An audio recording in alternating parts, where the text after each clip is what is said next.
Yo, what's up YouTube? Welcome back to another quick little video. I'm telling you, I'm on the grind set. I'm pumping out these videos, all right? Real quick, I need to talk about Masters, all right? Masters, Champions, the biggest events of the year, for Valorant at least. And the one big issue with this year's whole sort of tournament structure. Now, it's going to be a short, quick little video just because I need to get this off my chest, I guess. So, Valorant Masters Madrid, first event of the year, we saw Sentinels go ahead, take the bag, win it all pretty cleanly until it got to the final, and then they reverse came back, or what was it, 3-2? I think Genji won the first map, lost the second, won the third, and then match point they lost it.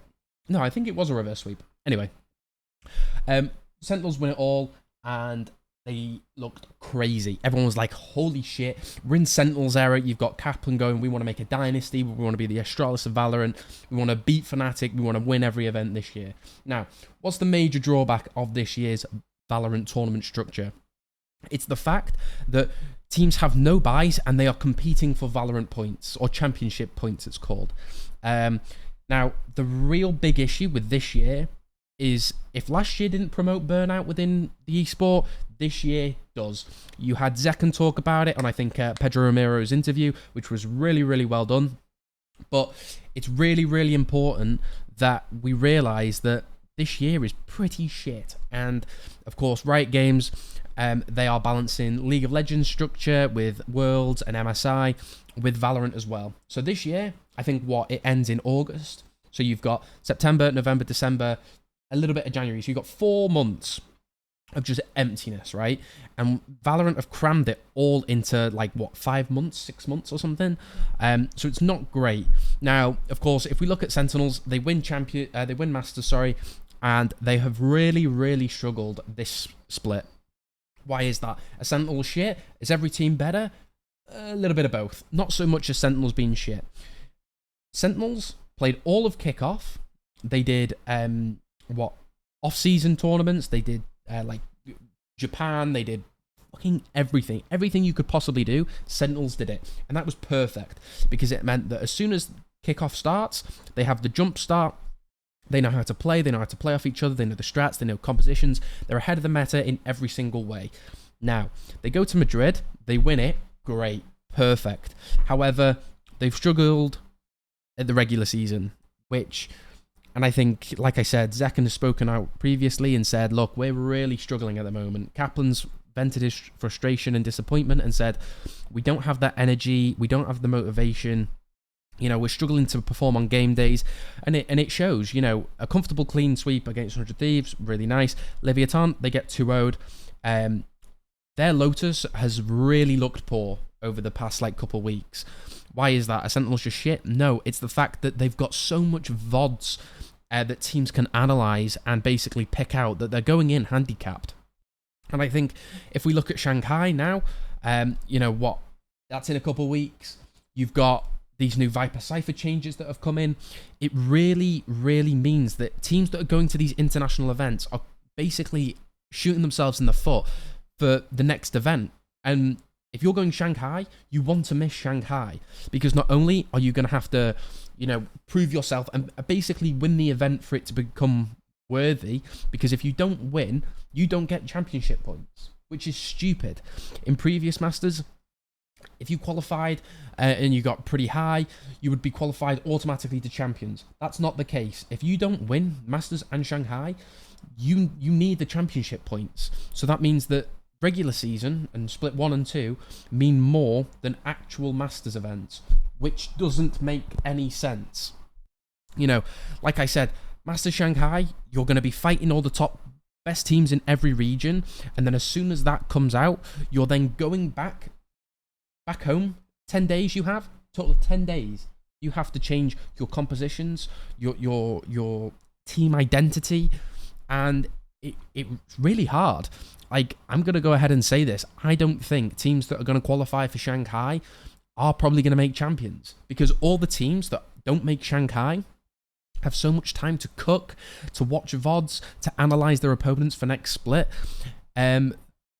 if you're going to come back, you can't change your identity for the next split.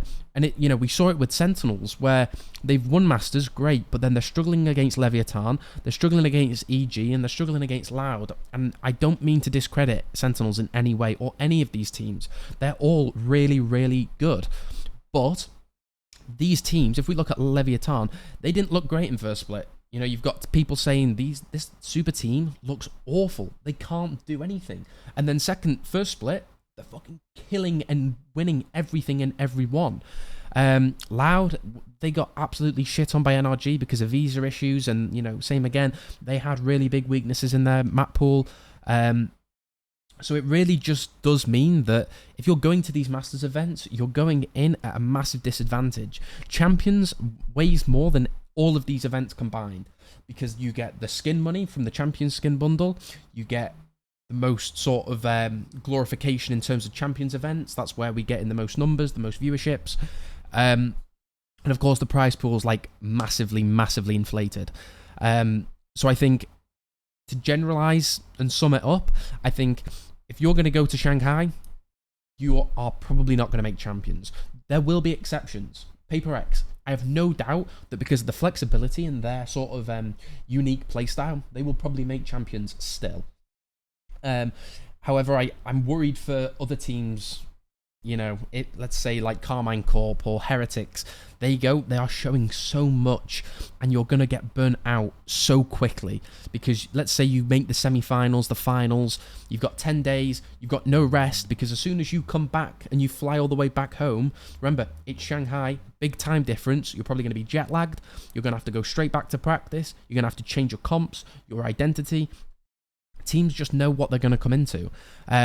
So I think Sentinels, they don't make playoffs, that's perfect. You should make Champions, in theory. If you're Evil Geniuses, who look really, really strong, but they have relatively slow starts and struggle closing out maps at times, I think that's perfect, because your eyes should be on Champions. Nobody really cares who wins Masters or Lock-In or Kickoff or whatever. Everyone remembers how you end the year. It's not how you start, it's how you finish. Like Evil Geniuses last year. No one gives a shit that Evil Geniuses looked awful at the start of 2023. They remember them being the dominant team that came second at Tokyo and first at Champions, and that is all that matters. I think next year should be different. I'm pretty sure like Leo and the lady's name said that, look, next year's going to be a lot easier. Anna, that's her name. But yeah, I think if you're going Shanghai, good luck to you. You should treat it as one big practice, against loads of teams, loads of regions. You can practice against Chinese teams, the Pacific teams, and I think you can sort of just treat it as one big boot camp, I guess you could call it. But yeah, I don't know. This is really, really shit. And I think the level of Valorant is really hard. I think Gen G, we're starting to see it, their drop off in performance. I don't think the players' skill levels have dropped by any means, but I think there's only so much stuff you can cook up with, your certain comps, and with all the data out there. If you've got a heavy, anti-coach like Potter, who's the GOAT, by the way, like, how are you supposed to beat Evil Geniuses when they've got 15 VODs of you in Shanghai, Kickoff, Stage 1, all of these different stages? Yeah, it's really difficult for these teams. But yeah, that's it. I think only, like I said, a quick little video, me getting this off my chest. But yeah, playoffs is going to be really interesting. I think I'll have more videos coming out over the next week about my predictions for Americas and EMEA. Of course, I've already done the Pacific one, so go and watch that if you haven't already. But yeah, really, really interesting. If you like the video, hit the subscribe, hit a like, and like I said, I keep wanting to drill this into every video. If you have anything you want to learn, or any sort of tips or tricks or guides or, analysis, put it in the comments, send me a tweet, I don't mind, and I will put a video out as soon as I can. But yeah, that's it for today. Thank you for watching, and I will see you in the next one.